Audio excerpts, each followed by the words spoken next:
Hare Krishna. Welcome all of you for today's Srimad Bhagavatam session. Let us begin with prayers.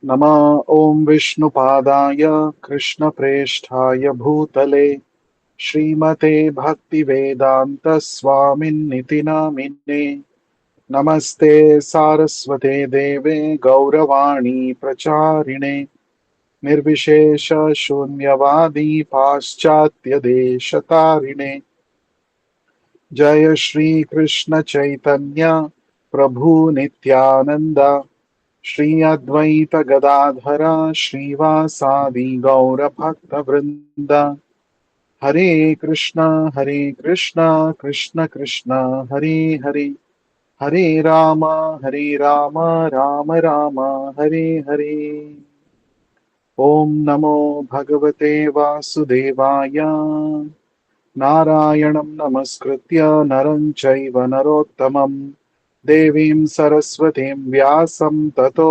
जयमुदीरयेत् नष्टप्रायेषु अभद्रेषु नित्यं भागवत सेवया भगवति उत्तमश्लोके भक्तिर्भवति नैष्टिकी.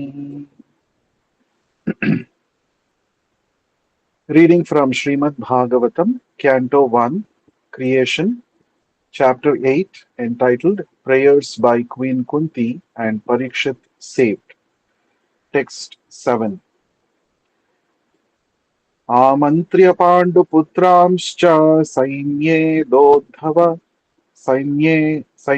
Yodhava Samyutaha Dvaipayanadibhir Vipraihi Pujitai Pratipujitaha. Translation and purport by Vishwaguru Srila Prabhupada. Translation. Lord Sri Krishna then prepared for his departure. He invited the sons of Pandu after having been worshipped by the Brahmanas headed by Srila Vyasadeva. The Lord also reciprocated greetings. Purport. Apparently, Lord Sri Krishna was a Kshatriya and was not worshipable by the Brahmanas.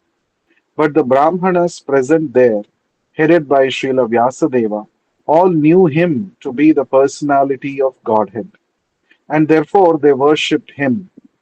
The Lord reciprocated the greetings just to honor the social order that a Kshatriya is obedient to the orders of the Brahmanas.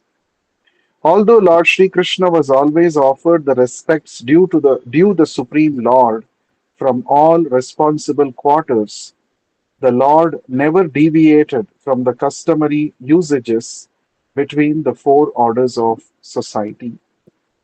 The Lord purposely observed all these social customs so that others would follow him in the future.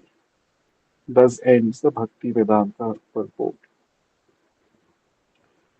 So we saw yesterday that Yudhishthir Maharaj performed three Ashwamedha yajnas under the guidance, under the protection of Lord Krishna. And even though he had just performed three Ashwamedha yajnas, his fame was in par with King Indra, who had actually performed 100 Ashwamedha yajnas. So we had discussed how real fame is to become a pure devotee of the Lord. Because as long as the Lord is remembered and glorified, along with him, his pure devotees are also glorified. Therefore, if somebody wants to really become famous, then one should actually aim to become a pure devotee of the Lord, like Yudhishthir Maharaj. This is what we had discussed yesterday. Now, in this present verse that we have read just now, here it is described that Amantriya Panduputramscha. Amantriya means inviting. Panduputran means all the sons of Pandu, the Pandavas, headed by Maharaj Yudhishthira. Cha also. Shain, Shaineya. Shaineya refers to Satyaki, one of the associates of Lord Krishna in Dwaraka, Satyaki. And then Uddhava.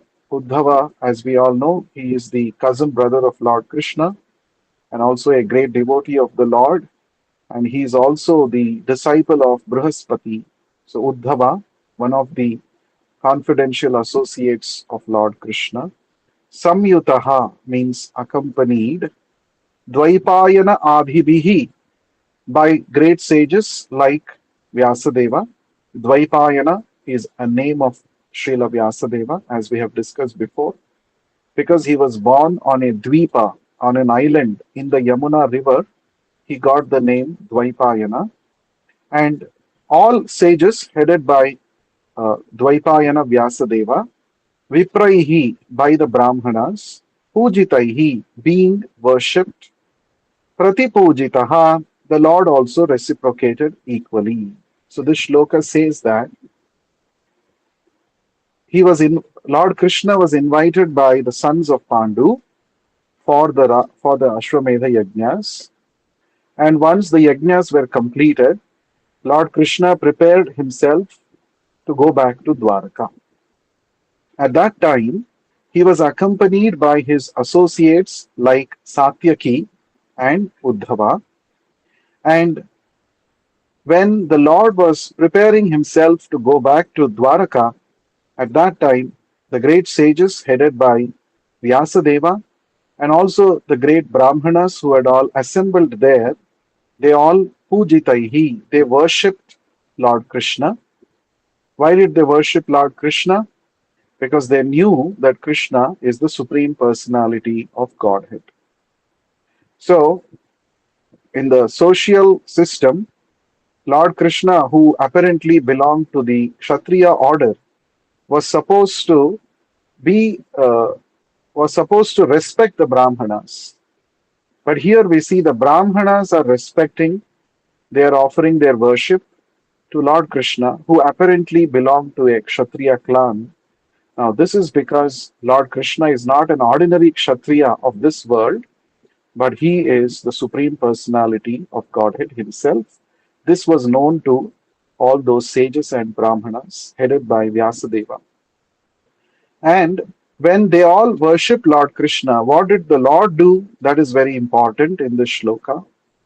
Pujitaihi pratipujitaha. Pratipujana means to reciprocate with the same kind of worship, with the same kind of respect. Just like the Brahmanas respected Lord Krishna also greeted them, respected them in reciprocation. Now, this is a very important principle here. Prabhupada is explaining in the purport. Why did the Lord do this? Actually, the Lord need not have to do this because he is not an ordinary Kshatriya. An ordinary Kshatriya is duty bound to show his respects in front of a Brahmana.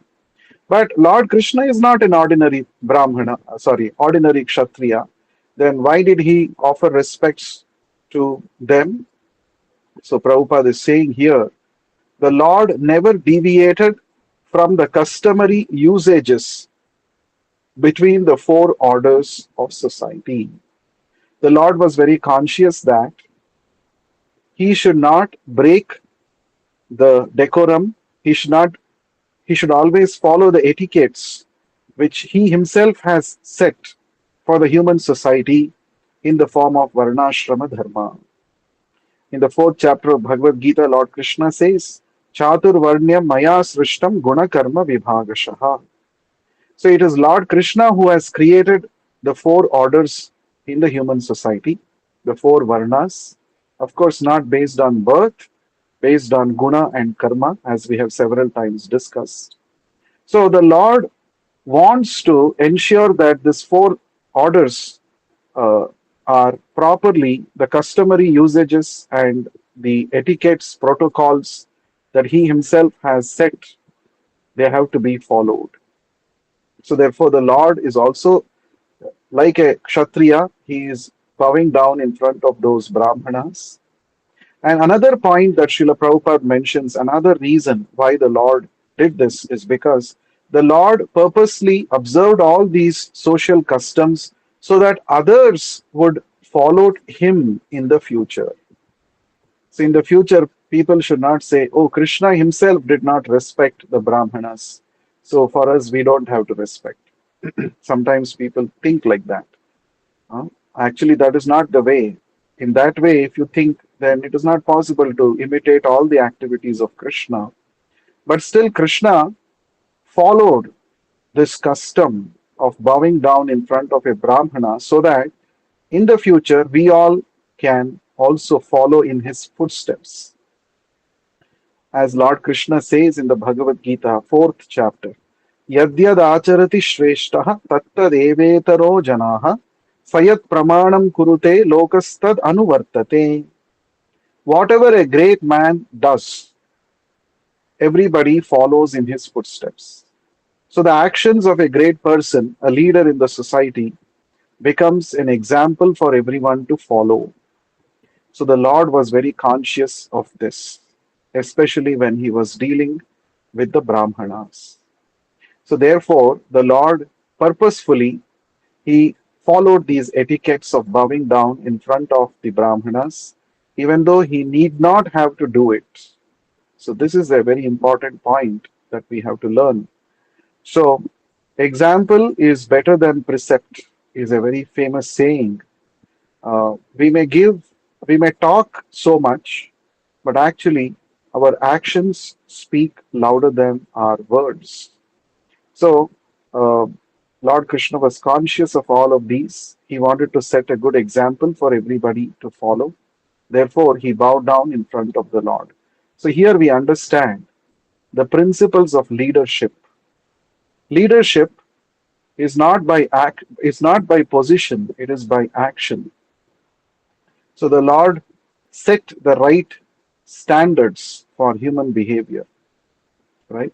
Of course, as I mentioned, all the activities of the Lord are transcendental, and we cannot even think of imitating his activities when it comes to his leelas, like lifting the Govardhan hill or any other such leelas of the Lord. They are not meant to be imitated, they are meant to be meditated upon, they are meant to be worshipped, they are meant to be remembered. Because by remembering these pastimes of the Lord and understanding them correctly, we can actually become purified and we can go back to the spiritual world, we can go back to Krishna. So, therefore, Lord Krishna, there are certain activities that he performs, especially the one that he did in this shloka that is talked about, bowing down in front of the Brahmanas. These kind of activities are supposed to be followed by human beings. Okay, let's see the next shloka, text 8. गन्तुं कृतमतिर्ब्रह्मन् द्वारकां रथमास्थितः उपलेभे अभिवादन्तीम् उत्तरां भयविह्वलाम्. Translation and purport by Vishwaguru Srila Prabhupada. Translation. As soon as he seated himself on the chariot to start for Dwaraka, he saw Uttara hurrying toward him in fear. Purport. All the members of the family of the Pandavas were completely dependent on the protection of the Lord, and therefore the Lord protected all of them in all circumstances. The Lord protects everyone, but one who depends completely upon Him is especially looked after by the Lord. The Father is more attentive to the little son who is exclusively dependent on the Father. Thus ends the Bhakti Vedanta purport. Gantum. Gantum Krutamatir Brahman. Brahman means O Brahmana. So all of these are narrated by Suta Goswami to the sages of Naimisharanya, headed by Shaunaka Rishi. Therefore, here Suta Goswami is referring to Shaunaka Rishi when he says Brahman, O Brahmana. Gantum Kritamatihi. Gantum, just desiring to start. Lord Krishna had just seated on his chariot. He was about to, the chariot was about to depart towards Dwaraka. That is the situation. Kritamatihi, having decided to begin the journey. Dwarakam, Dwarakam means towards Dwaraka. Ratham asthitaha, he was seated on his chariot. Upalebhe, he saw. Abhidhavantim, Dhavanti means to uh, run hurriedly towards him. Abhidhavantim means to come very quickly, hurriedly.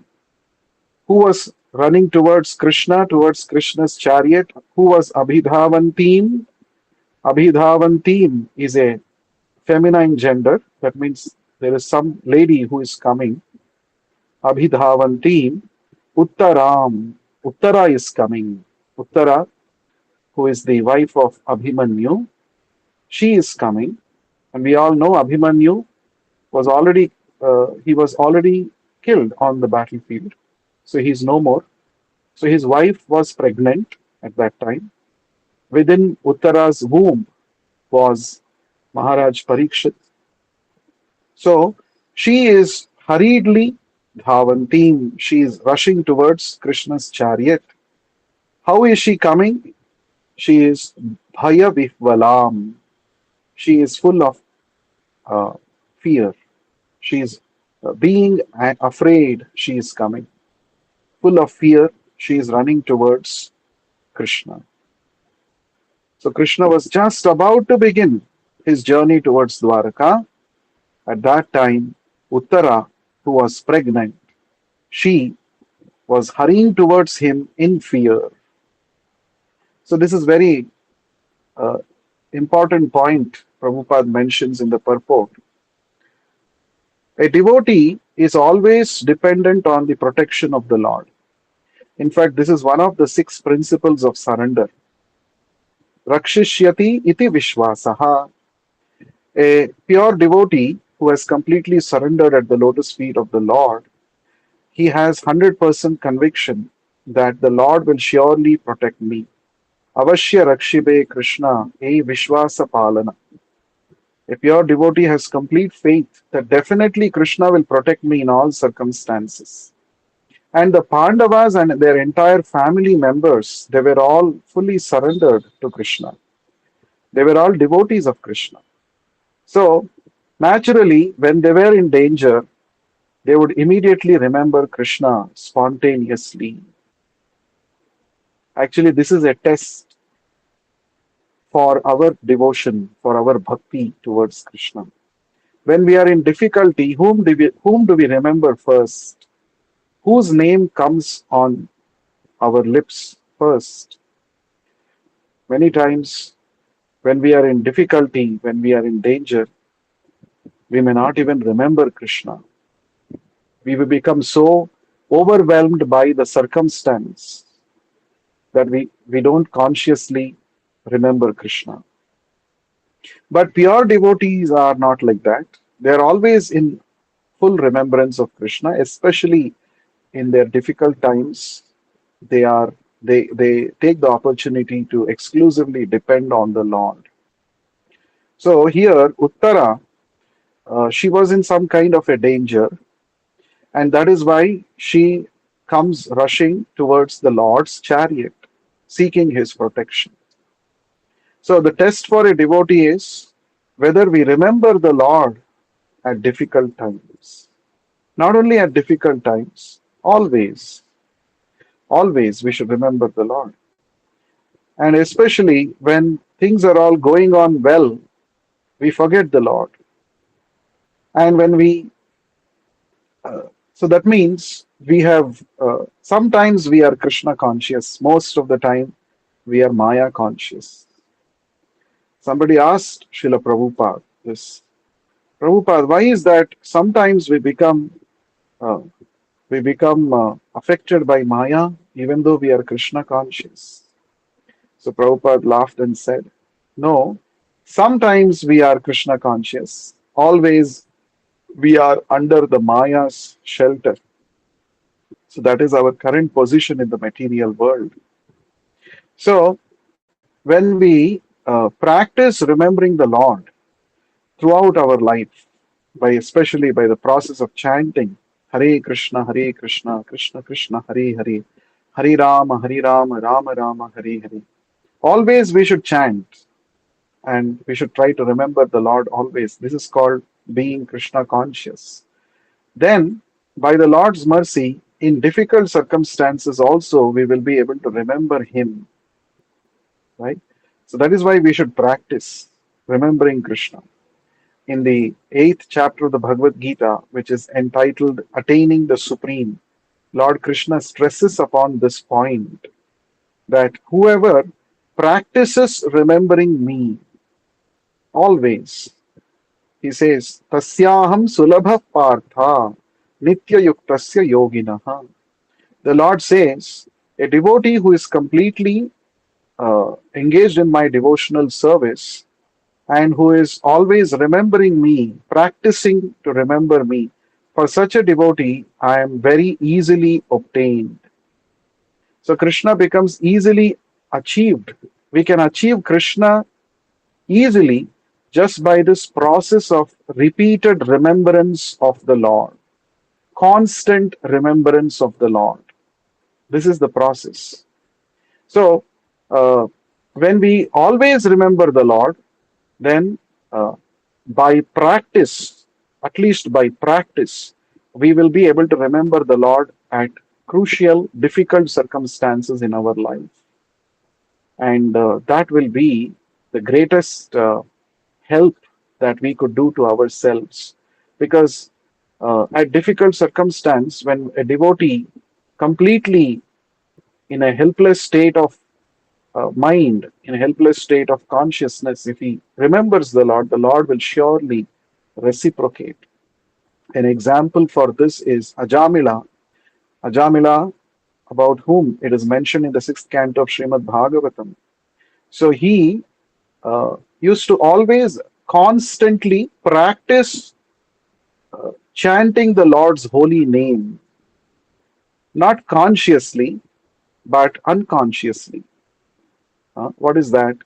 He had named his youngest son as Narayana, and every day he was calling out to his son Narayana. Wherever he would go, he would call, Narayana, come, let's go out. Narayana, come, please eat the sweet.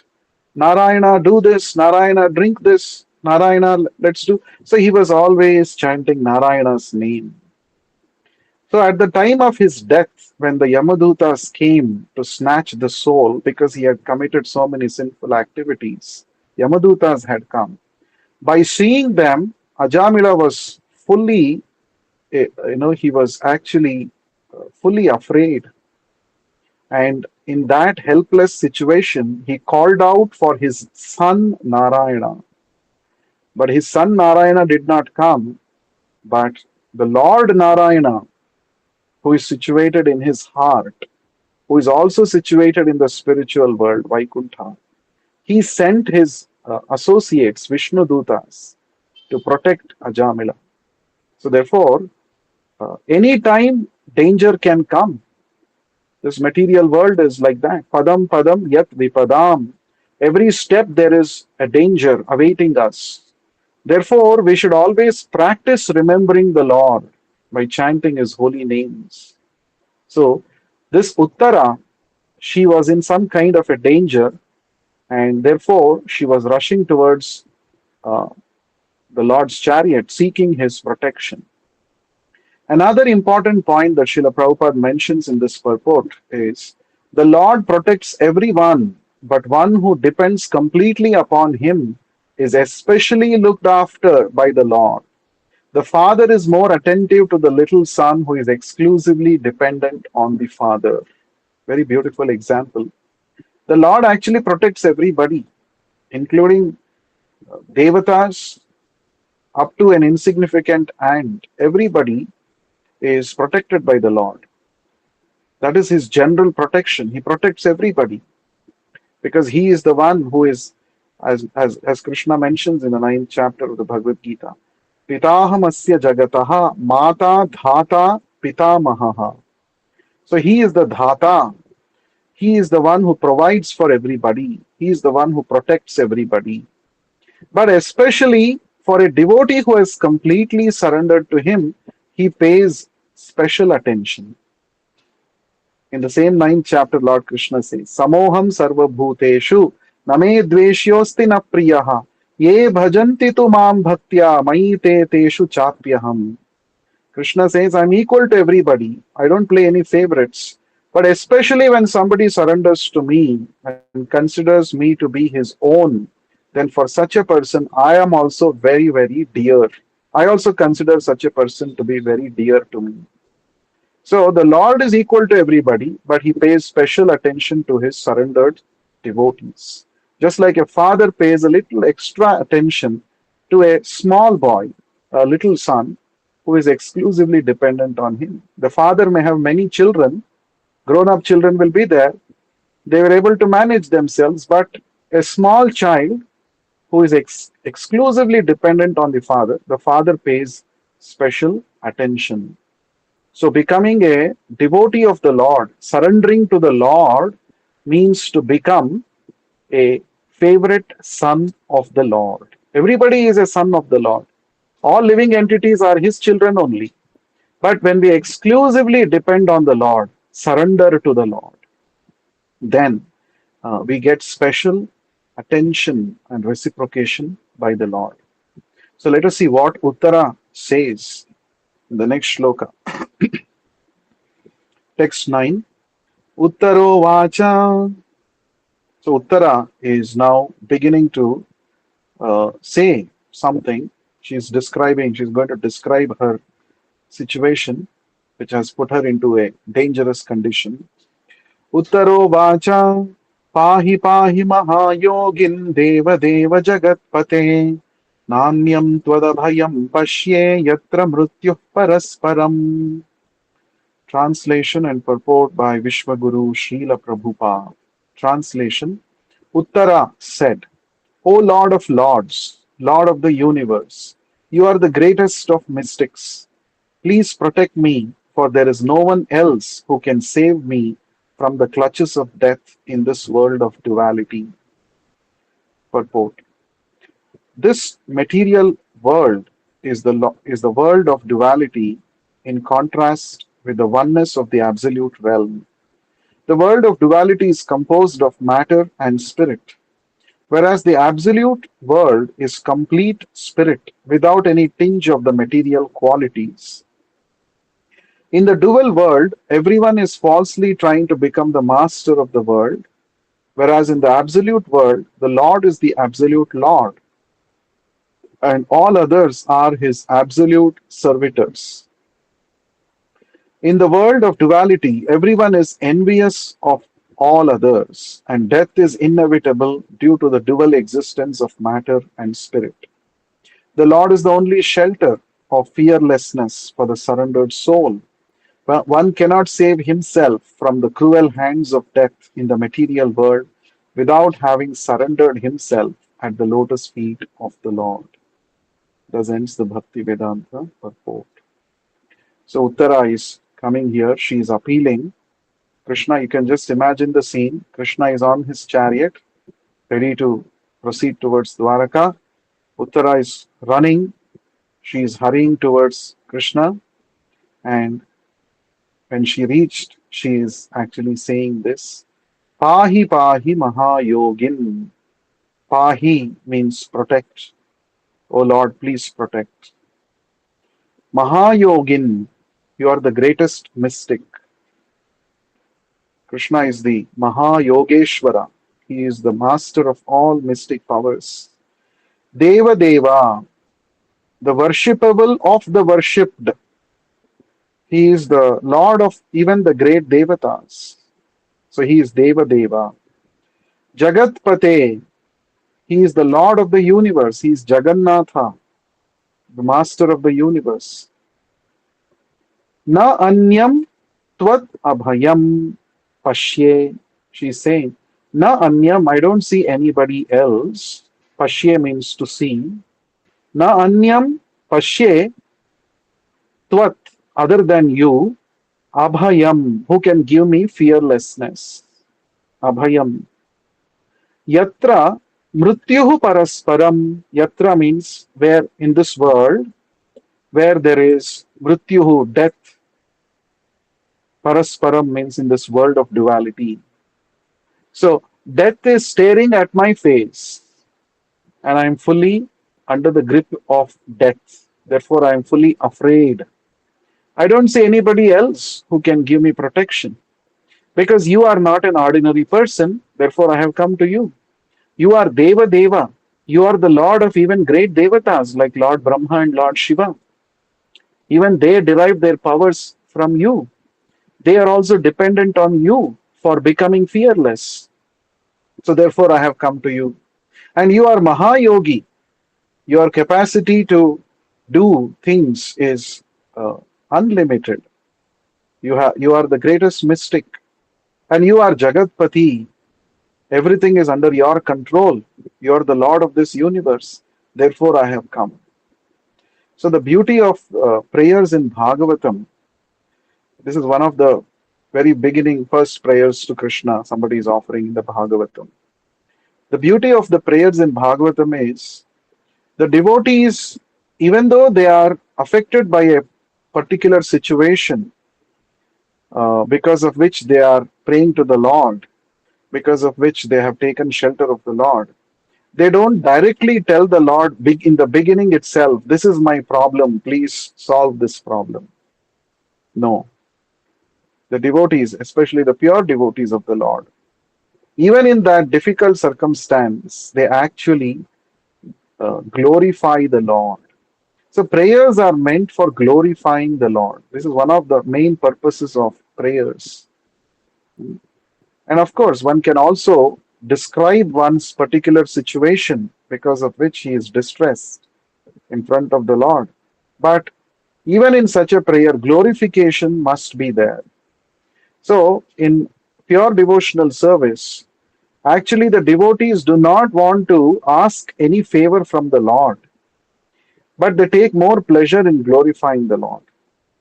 And they consider a given difficult circumstance as an opportunity to depend on the Lord and to glorify the Lord.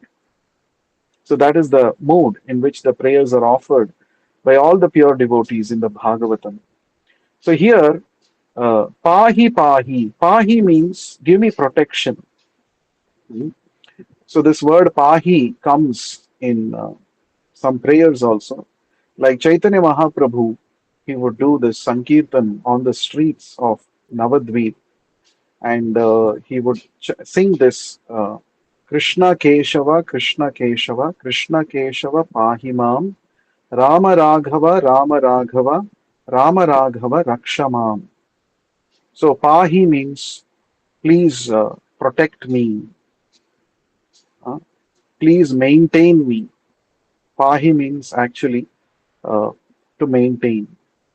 It is from the same word pahi. Pati also comes. The root is same for both. Pati means yah pati iti patihi. One who maintains, he is called a pati. So Krishna Keshava Pahimam, Rama Raghava Rakshamam. O Krishna, O Keshava, please maintain me. O Rama, O Ramachandra, O Raghava, please protect me. So that is the meaning of those prayers. So Pahi means to protect or to maintain. So here Uttara is saying, I am in the world of this duality, and in this duality world, I am always under the clutches of death. No one else but you, O Lord, can rescue me, can protect me in this world of duality. So a very important point Prabhupada mentions in the purport, the difference between material world and spiritual world. In the why the material world is called the world of duality? Because there are uh, two things here in the material world. What is that? There is matter and there is spirit. Our body is composed of matter, but we are spirit. The spirit is right now engaged in the matter. That is the current state of affairs. So therefore, since the spirit is engaged in this body composed of matter, we identify ourselves with the body. Therefore, there are two kinds of consciousness possible in this material world: material consciousness and spiritual consciousness. Material consciousness means to think that I am this body. Material consciousness means to make our own plans and schemes to enjoy independent of the Lord. This is a kind of conception which is driving all the people in this material world. Whereas spiritual consciousness means exclusive dependence on the Lord, understanding that I actually belong to the Lord. I have no independent existence apart from the Lord. I am meant to serve the Lord. This is called spiritual consciousness. So, this material world is a world of duality because there are these two realities, matter and spirit. There are two kinds of consciousness, material consciousness and spiritual consciousness. And since we have accepted a material body, therefore we have to also die. There is no death in the spiritual world. Death exists only in the material world. Why do we die? Actually, death applies only to the body, not to the soul. Soul is eternal. But even the thought of death makes us very afraid. Why? Because uh, we are not accustomed to die. That's not our actual position. The soul does not die. That's our natural position. So therefore, even the thought of death makes us afraid, isn't it? So why do we have to go through this miserable condition called death?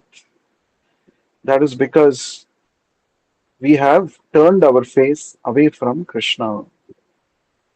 Krishna bahirmukha jiva bhogavancha kare. Pashete maya thare japatiya dhare. So we have turned our face, we have become bahirmukha, Krishna bahirmukha. We have turned our face away from Krishna. And therefore Maya has put us under her clutches. And Maya gives us, subjects us to so many miseries, of which birth, death, old age, disease are primary miseries. Everyone has to go through. But when we surrender to the Lord and when we go back to the spiritual world, we need not have to go through these miserable conditions. So, if we want to once for all escape these miserable conditions, birth, death, old age, and disease, Krishna is saying, just surrender to me. Mam upetyatu dukkhalayam ashashvatam punarjanma na vidyate. Krishna says, Mam upetya, if you come back to me, you don't have to go through this miserable conditions. So, the whole Bhagavad Gita is spoken for this purpose only, to draw our attention to the point that right now we are going through these miseries, and because we are identifying ourselves with the body and we have forgotten Krishna. And Krishna is reminding us that if you come back to me, you can escape these miseries. You are not meant for suffering these miseries in the material world. So, and if we have to go to the spiritual world, for that we have to prepare ourselves. We have to prepare by uh, by chanting the holy names of the Lord, by hearing about the Lord, by executing devotional service under the guidance of a pure devotee. We have to prepare ourselves. And then when we become purified completely, when we regain our material consciousness, when we completely give up our material consciousness and regain our spiritual consciousness, then we become eligible to go back to the spiritual world. So, but as long as we're in the material world, yes, there will be so many miseries. Apparently, even pure devotees are subjected to miserable conditions. Here is one example. Uttara is subjected to some miserable condition. So she is full of fear for her life, and especially because she is also carrying a child within her womb. So she is even more afraid, because a mother may tolerate difficulties for herself, but she will never tolerate any difficulty against her child, against her baby. So she is even more distressed. And here is an example how a pure devotee approaches Krishna when he or she is put into a distressful condition in this world of duality. So Prabhupada mentions that in this world of duality, everyone is envious of all others, and death is inevitable due to the dual existence of matter and spirit. And the Lord is the only shelter of fearlessness for the surrendered soul. Bhajahu Remana Srinanda Nandana Abhaya Charanara Vindare. The lotus feet of the Lord are called as Abhaya Charana because anybody who takes shelter at the lotus feet of Krishna can become free from fearfulness. He is the only one who can bestow fearlessness, Abhayam. Hmm? So, one cannot save himself from the cruel hands of death in the material world without having surrendered himself at the lotus feet of the Lord. Harim vina smritim na taranti, sritim na taranti. Harim vina, without taking shelter of the lotus feet of Lord Krishna, Lord Hari, it is not possible to get out of the clutches of this material existence. So, therefore, Uttara is teaching us that how to glorify the Lord, even when one is appealing to the Lord for his or her protection. She begins by glorifying the Lord. Deva Deva Jagannatha, Mahayogi, like this. She is glorifying Krishna. She continues to offer her prayers in the next verse, text 10. Abhidravati Mamisha Sharastaptayaso Vibho Kamam Dahatu Mam Natha Mame Garbho Nipatyatam.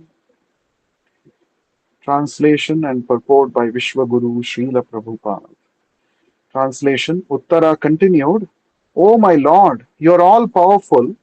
A fiery iron arrow is coming towards me fast. My Lord, let it burn me personally if you so desire, but please do not let it burn and abort my embryo. Please do me this favor, my Lord. Purport. This incident took place after the death of Abhimanyu, the husband of Uttara. Abhimanyu's widow, Uttara, should have followed the path of her husband, but because she was pregnant and Maharaj Parikshit, a great devotee of the Lord, was lying in embryo, she was responsible for his protection. The mother of a child has a great responsibility in giving all protection to the child, and therefore Uttara was not ashamed to express this frankly before Lord Krishna. Uttara was the daughter of a great king, the wife of a great hero, and student of a great devotee, and later she was the mother of a good king also. She was fortunate in every respect. Thus ends the Bhakti Vedanta purport. So she is appealing to the Lord. Abhidravati Mam Isha. Isha, O Lord, O Supreme Controller. Abhidravati, coming towards me. What is coming towards me? Sharaha, an arrow is coming. What kind of an arrow? Tapta ayasaha. Ayasaha means made up of iron. Tapta means it is fiery. A fiery iron arrow is coming towards me. Sharas, sharas taptayaso vibho. Again, you see the second word. Uh, First, she is calling the Lord as Isha, O Lord. And then she is calling the Lord as Vibho, O Great One. The word Vibhu is opposite of Anu. Anu means very small, insignificant. Vibhu means the greatest. So we are all Anu, but the Lord is Vibhu. He is the master. He is the greatest personality. So he is addressed as Vibhu. And then Kamam Dahatu Mam Natha. See, the third word that Krishna is addressed by Uttara in this shloka is Natha. Natha, you are my protector. You are my master. O Natha, Kamam, I desire that. Dahatu Mam, let it burn me. Dahatu means to burn. Let this fiery arrow, which is rushing towards me, let it burn me. Ma me garbho nipatyatam. Ma means not. Me garbhaha, my embryo, nipatyatam, it should not be aborted. The child within my womb should not get affected. If you want, let it burn me, O Lord, but please protect my child within my womb. This is the prayer of Uttara. So she is addressing the Lord by three words in this shloka. Isha, Vibhu, Natha. We should never forget this. In any circumstance, the Lord is the Isha. He is the controller. We are subordinate. Therefore, our position is to surrender to the Lord. And He is Vibhu. He is the greatest. And we are tiny. Even if we make our own arrangements for our protection, what can we do? How much we can protect ourselves? But if the Lord protects us, no one can harm. Mare Krishna Rakhe Krishna Mare ke. If the Lord decides to kill somebody, nobody can save such a person. On the contrary, if the Lord decides to protect somebody, nobody can harm such a person. Therefore, real protection can be ascertained only when we surrender to the Lord. In the seventh canto of Srimad Bhagavatam, in one of the prayers offered by Prahlad Maharaj to Lord Narasimha, this point is very nicely brought out by Prahlad Maharaj. He says, बालस्य नेह शरणं पितरौ नृसिंह नार्तस्य चागदमुदन्वति मज्जतो नौ तत्तस्य तत्प्रतिविधैर्हाञ्जशेष्टः. So Prahlad Maharaj says, see, he gives three examples. Balasya na iha sharanam pitarau. O Narasimha Deva, generally people think that parents are the protectors of their children. But actually, I think it is not true. Because many a times, the parents want to give protection to their children, but in front of their own eyes, they see their children suffering and going through so many difficulties, and they helplessly watch. So, how can we think that the parents are actually the real protectors of their children? That is the first example. Second example is Nartasya cha agadam. Agadam means medicine. So we think that if I am artha, if I am distressed with some disease, this medicine will protect me. But in spite of the best medicines, the best doctors, best medical facilities, we see so many patients remaining diseased, their disease not getting cured, many times they die.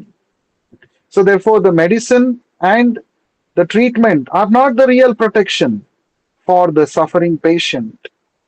And the third example Prahlad Maharaj gives, Nartasya chagadam udanvati majjato nauhu. Nauhu means boat.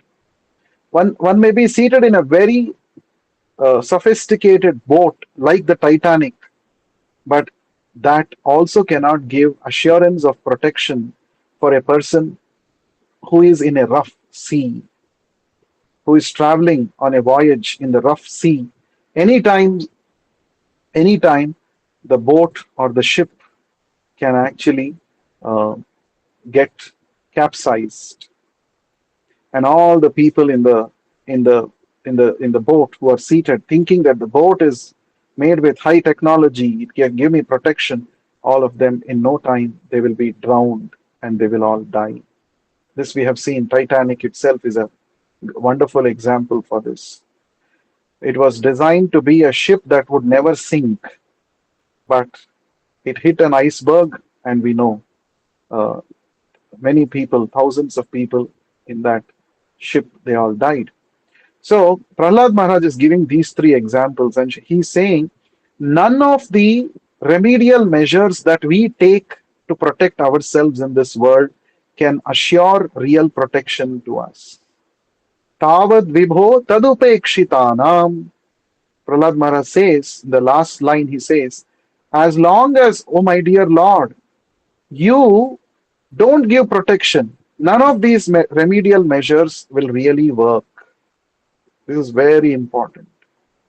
As a matter of duty, a devotee can take all remedial measures to protect himself from difficulties and dangers, but deep within, a devotee should have full conviction that whatever arrangements for protection I have made, it will work only if the Lord sanctions. If the Lord doesn't want these protective measures to work, it will not work. This is the difference between a materialistic person and a devotee. A materialistic person trusts, has great faith on his arrangements for his protection. Oh, my family members, my relatives, my bank balance, my insurance, All of these will give me protection. This is what he has deep conviction, a materialistic person. But what makes a devotee different from a materialistic person is this. A devotee thinks that, yes, as a matter of duty, as far as my intelligence allows, I will make all arrangements for my protection. But I have full faith in the Lord's protection. If the Lord doesn't want, these things will not work, these things will not be able to protect me. This should be the consciousness of a devotee. So, therefore, apart from the Lord, no one else can actually give protection to anybody in this world. That is why Uttara is surrendering to the Lord. So, we should never forget that the Lord is Isha, He is Vibhu, He is our Natha. Right? So these are the three words that carefully Uttara is selecting to appeal to the Lord. Even in her distressful condition, she is not forgetting to know to glorify the Lord about his true position. So the one who is always accustomed to glorify the Lord, even in difficult circumstances, will continue to glorify the Lord. And one more important point that she is saying here is, my dear Lord, if you so desire, let this fiery arrow destroy me, let it burn me, but kindly protect my garbha, protect the embryo within my womb. So, this is actually the mood of a mother, isn't it? So, the mother is very protective about her child, especially the child whom she is carrying for these many months, and any time she will be giving birth, and now a difficulty has fallen on her, and so therefore she thinks that I have to give protection to the child. So she is appealing on behalf of the child, appealing on behalf of the child. That's a very interesting thing. Now, one important point that Prabhupada mentions here, the mother of a child has a great responsibility in giving all protection to the child, and therefore Uttara was not ashamed to express this frankly before Lord Krishna. For a devotee, there is nothing to be ashamed of to express his or her current situation in front of the Lord frankly. We should be very frank in front of the Lord. This is where I stand. This is my current position. Kindly help me. Kindly protect me. So there is no question of being ashamed because nothing is actually hidden from the Lord, isn't it?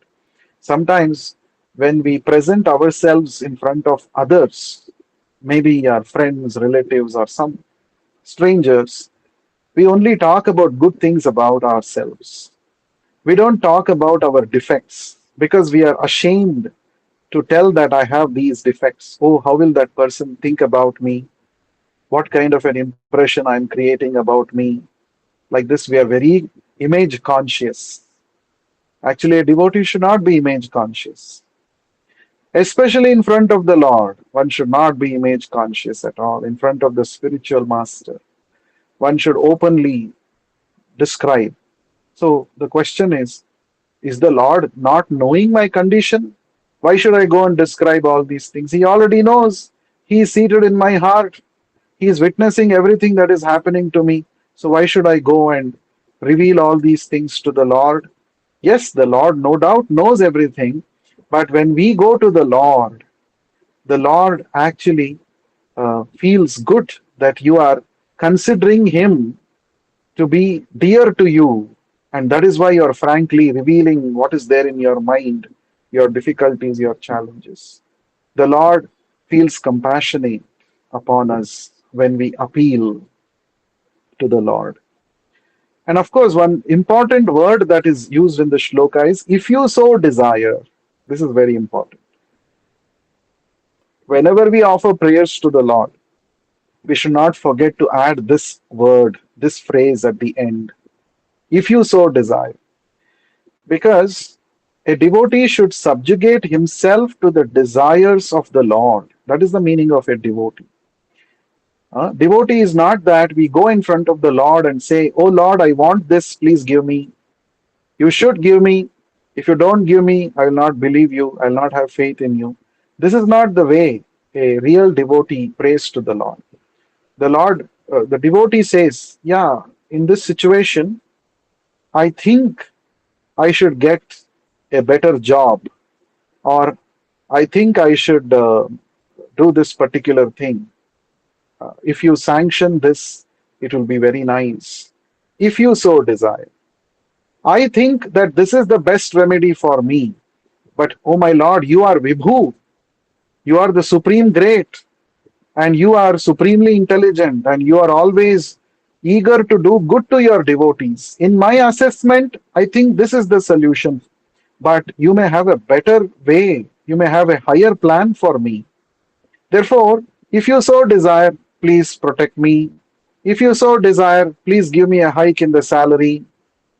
In fact, a devotee need not have to ask all these. Even if one is asking for some particular thing, he should never forget to add this phrase, if you so desire. Oh Lord, if you so desire, please help me. Right?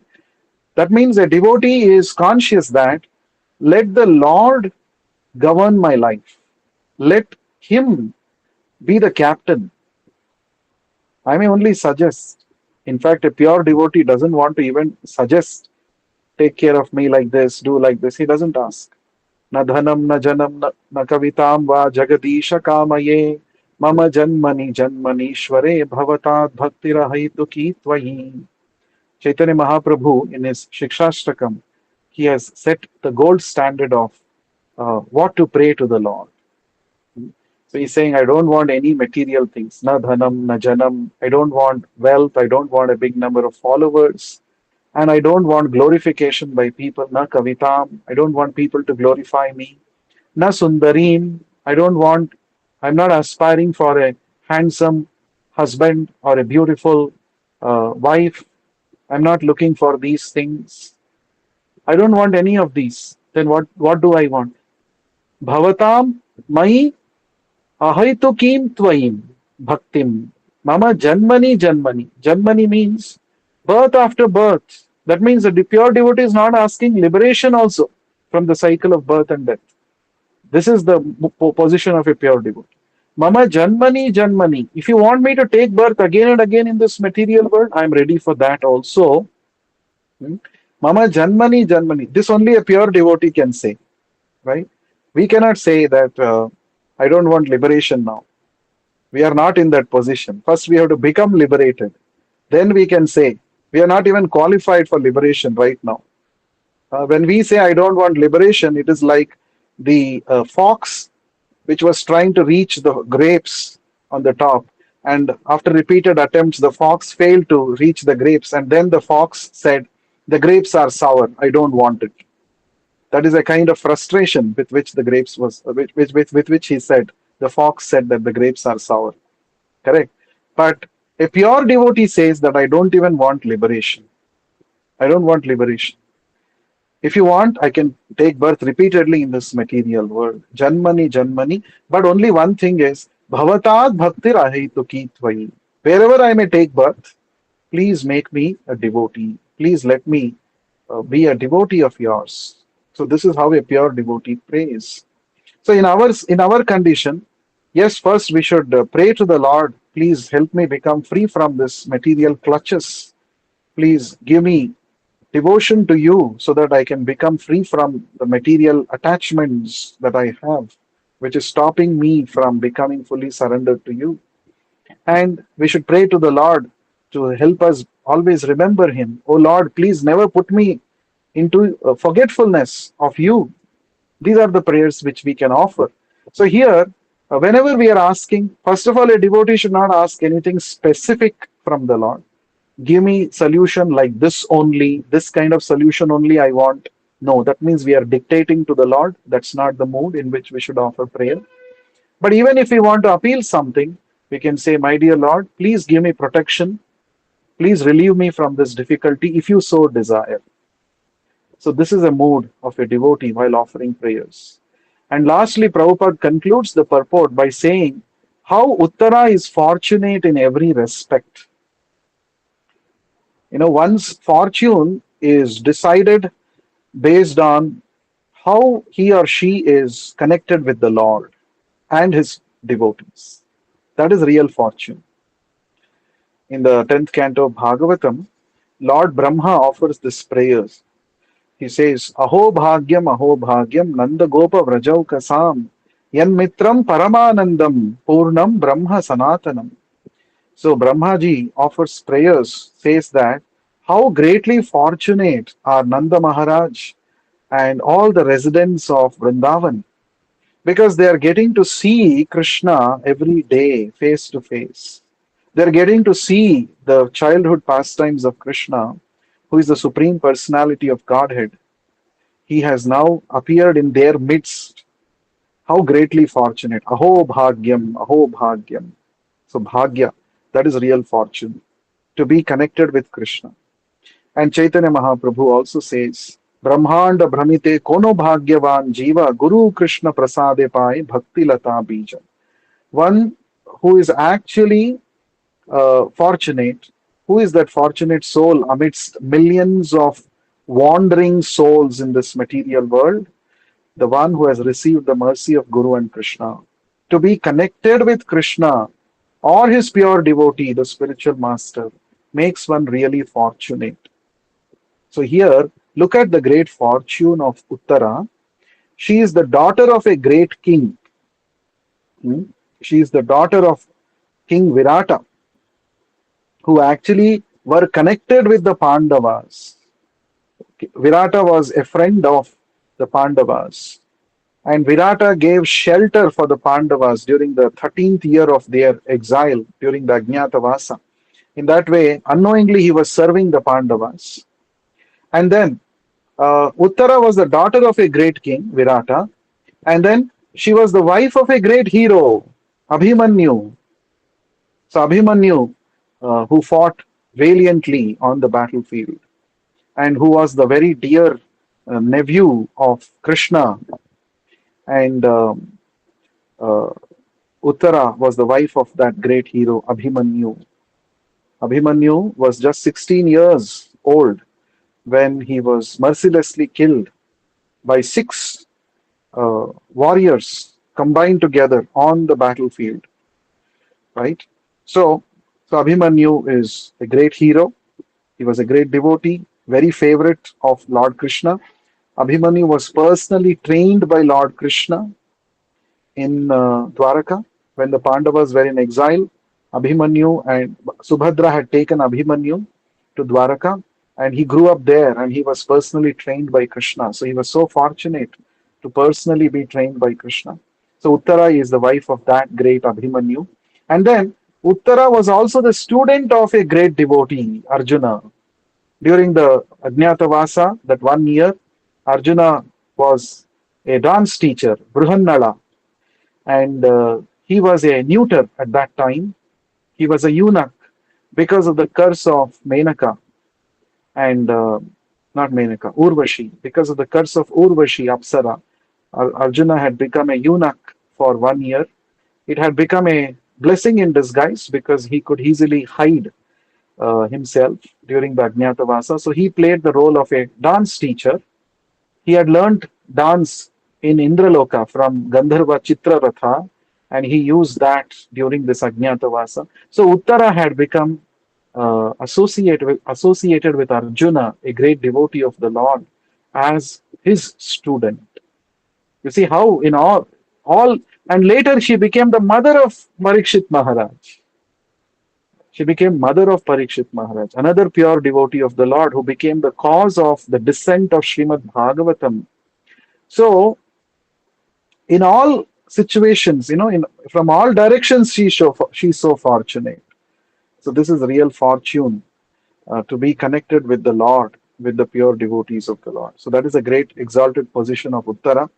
And therefore, Uttara herself was a great devotee of the Lord. And we can see from those two verses that she offered appealing to the Lord for protection, we understand how she had realized the true position of Krishna and she was surrendering to the Lord in her state of misery and she is appealing to the Lord. So let's see what happened.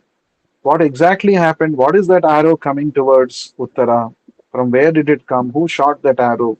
And how did the Lord protect Uttara? We will understand in the coming verses. Anyone has any questions or any comments before we close?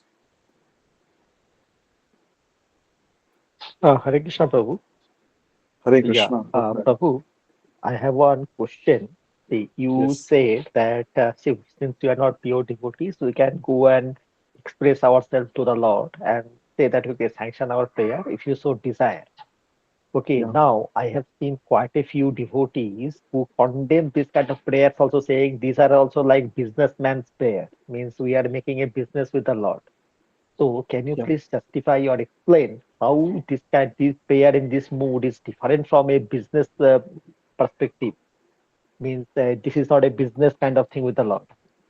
Because I personally feel that, like a son, if I go and ask my father, Papa, please give me some toy, give me that thing, then it is our birthright. It is not like I'm doing a business with my father. Being a son of my father, I can ask him. So, but many devotees disagree, saying, no, as a devotee, you should not even ask this. You are, even if you ask anything material, for sense gratification, anything from the Lord, you are like actually a businessman. Actually, you should ask, na dhanam na janam, which Chaitanya Mahaprabhu said. So, can you please uh, give your opinion about this kind of thing which people say that it is like anything you ask from the Lord other than pure bhakti is like a business. Yeah. Actually, they are not wrong because these are the words of Prahlad Maharaj only. When Narsimhadev offered benedictions, he said, whatever you want, you can ask. I'm very pleased with your bhakti. At that time, Prahlad Maharaj says these words, I'm not a businessman that I have to take something in return from you.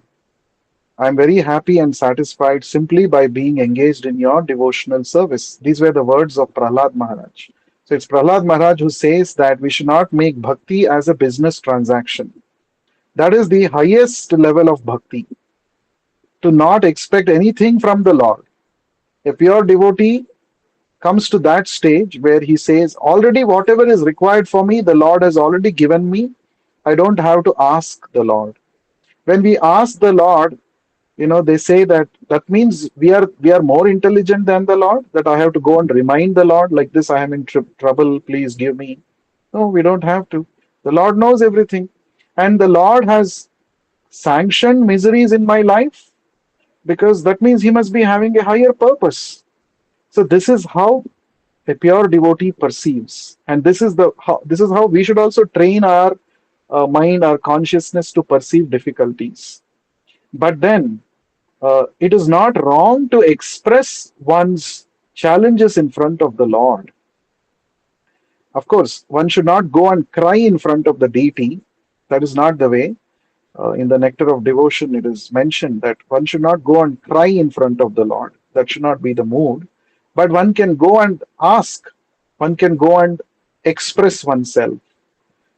Because when we are having darshan of the Lord, it is not a passive. It's not a passive process of just seeing the deities.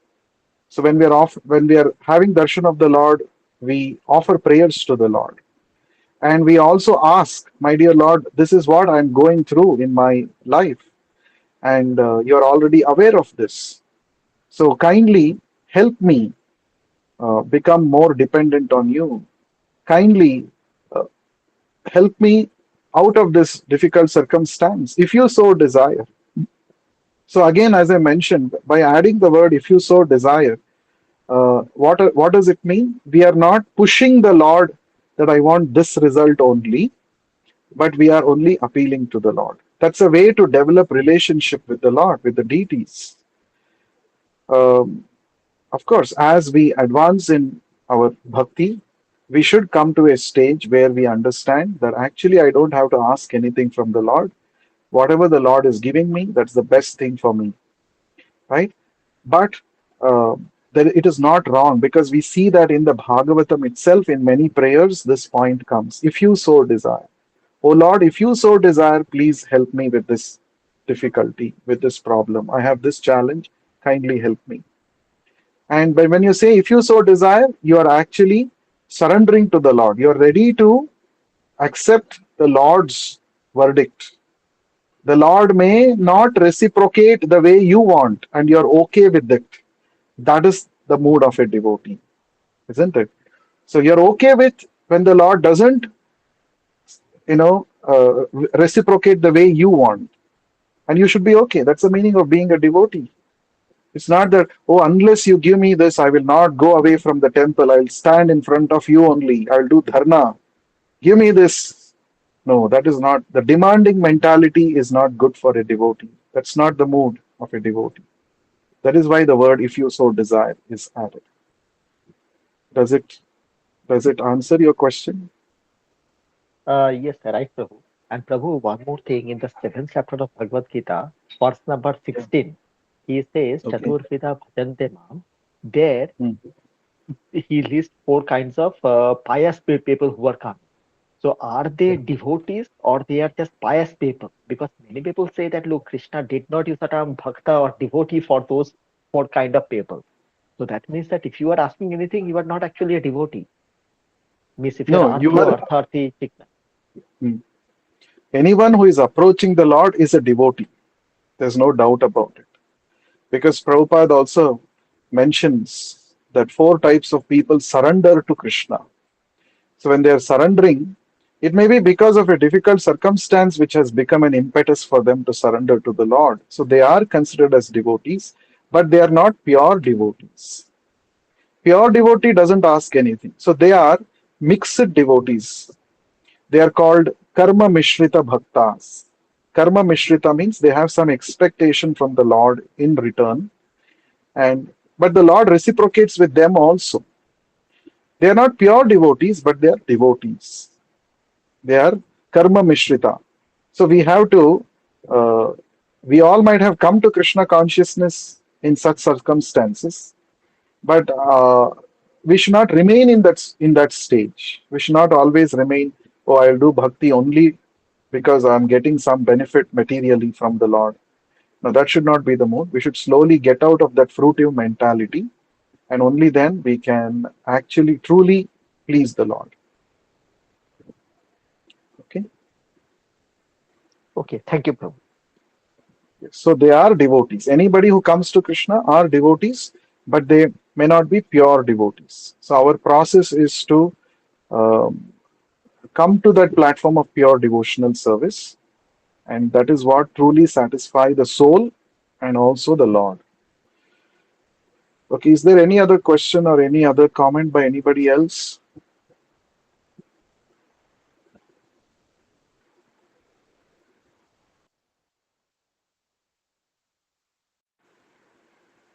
Okay, thank you very much for your valuable time.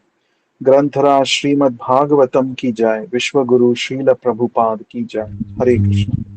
Hare Krishna. Thank you, Prabhuji. Hare Krishna, Thank you, Prabhu. Prabhu. Hare Krishna. Hare Hare Krishna. Hare Krishna. Hare Krishna. Thank you, Prabhu.